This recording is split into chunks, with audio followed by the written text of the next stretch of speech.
warahmatullahi wabarakatuh. Hai teman-teman, bersama saya Wulan Gisa Pratiwi. Pada kesempatan kali ini, saya akan membahas mengenai materi wujud benda dan sifatnya. Baiklah teman-teman, mari kita mulai untuk membahas materi tersebut. Sebelum mempelajari lebih dalam mengenai benda, mari kita memahami terlebih dahulu apa itu benda. Nah, benda merupakan sesuatu yang memiliki massa dan menempati ruang.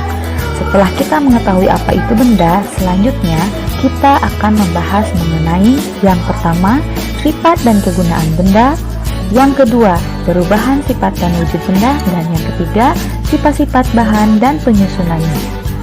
Materi yang pertama yaitu sifat benda dan kegunaannya. Setiap benda pasti memiliki wujud. Nah, benda berdasarkan wujudnya ada 3, yaitu padat, cair, dan gas. Coba teman-teman perhatikan benda yang ada di bawah ini. Ada kursi, sirup, dan balon. Coba teman-teman tebak dari ketiga benda tersebut, mana yang termasuk benda padat?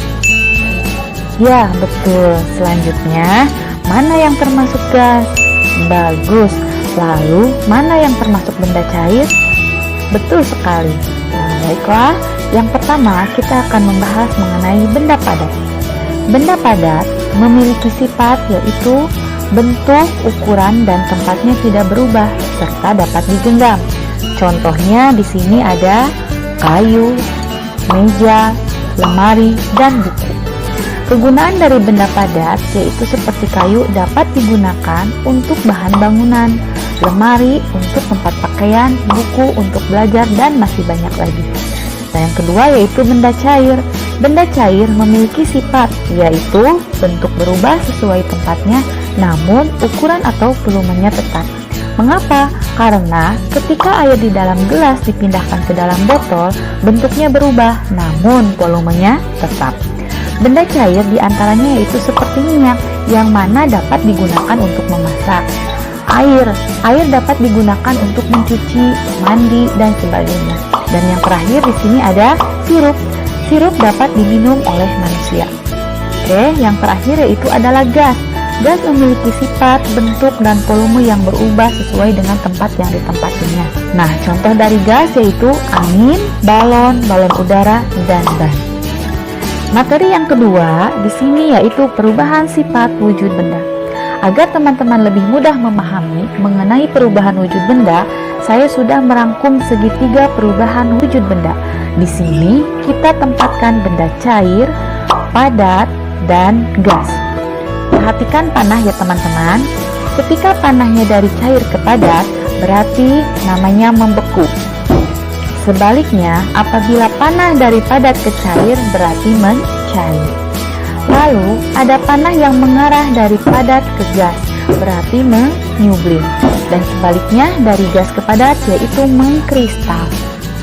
Lalu, ada panah yang mengarah dari cair ke gas, yaitu menguap. Dan sebaliknya, mengarah dari gas ke cair, yaitu mengembun. Peristiwa perubahan wujud gas tersebut dikarenakan adanya proses pelepasan dan menerima kalori. Kesimpulannya, ada 6 perubahan wujud benda, yaitu membeku, mencair, menguap, mengembun, mengkristal, dan menyublim. Baiklah teman-teman, sekarang kita menuju ke materi yang ketiga, yaitu sifat-sifat bahan dan penyusunannya. Sifat benda berdasarkan bahan penyusunannya, yaitu yang pertama ada benang. Benang adalah tali halus yang dipintal dari kapas atau bahan sintetis. Sifat benang tergantung dari bahan penyusunannya. Contoh dari benang tersebut yaitu benang jahit, benang nilon, dan kapas. Yang kedua ada kain. Kain terbuat dari serat. Serat-serat ini dipintal membentuk benang, kemudian ditenun untuk dijadikan kain. Contohnya kain sutra dan kain katun. Yang ketiga kayu. Kayu merupakan bahan dasar pembuat kertas. Kayu dapat dibuat kertas karena memiliki serat lelulosa yang kuat. Contohnya saja seperti HPS, manila, karton, dan kertas minyak. Yang keempat di sini ada logam. Logam berasal dari biji logam yang hanya dapat dengan cara penambangan logam. Logam adalah unsur kimia yang mempunyai sifat kuat, liat, keras, penghantar listrik, dan panas. mengkilap dan tidak menyerap air. Contoh dari logam antara lain ada besi, timah putih, tembaga, emas, nikel, dan masih banyak lagi. Dan yang kelima ada plastik. Plastik terbuat dari hidrogen, karbon, dan atom-atom lainnya yang terikat dalam rantai molekul panjang yang disebut polimer. Plastik tidak dapat ditemukan di alam, tetapi terbuat dari produk alam seperti katun, minyak bumi, batu bara, kayu, gas, garam, dan air. Dan ada kaca. Pasir kaca dalam jumlah yang besar itu merupakan bahan dari pembuat kaca. Sebagai flux bagi silika ini dipakai soda, abu, gerak garam, batu gamping, serta gamping. Contohnya saja kaca untuk jendela, dan ada juga peralatan rumah tangga seperti piring dan gelas. Dan di sini ada juga karet.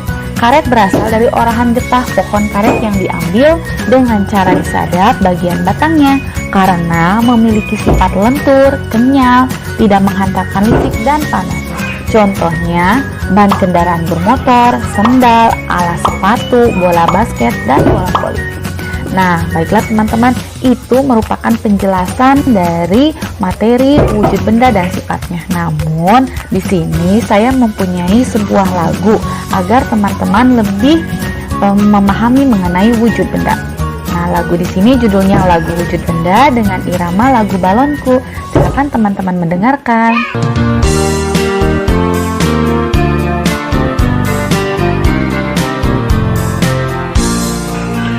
Teman-teman semua, mari kita bernyanyi. Tahukah kalian semua, wujud benda ada tiga. Ada padat, cair, dan gas. Sifatnya pun berbeda. Padat dan cair volumenya tetap, sedangkan gas berubah. Nah, itu dia lagunya. Silakan teman-teman hafalkan lalu nyanyikan bersama-sama ya. Terima kasih. Baiklah teman-teman, sekian pembahasan materi dari saya. Terima kasih kepada teman-teman yang telah menonton video ini. Wassalamualaikum warahmatullahi wabarakatuh.